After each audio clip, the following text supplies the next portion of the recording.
تعالوا بينا نعمل غدا سريع النهارده.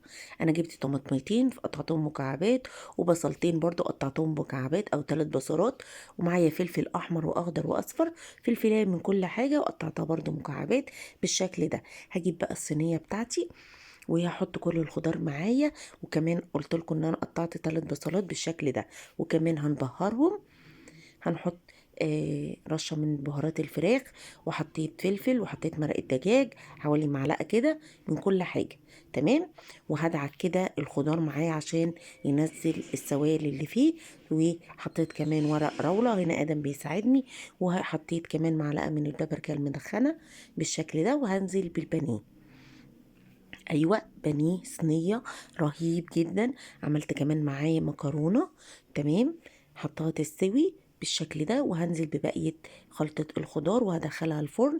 بس هحط معلقه من السمنه البلدي، وادم مصر ان هو يساعدني بالشكل ده. وهدخلها الفرن تستوي معايا حوالي تلت ساعه. رهيبه. وصفه سريعه وبسيطه لاني تعبانه وعندي نزله برد، وربنا يستر علينا جميعا. أتمنى دعاء حلوة من قلبكم لأختكم سفيرة.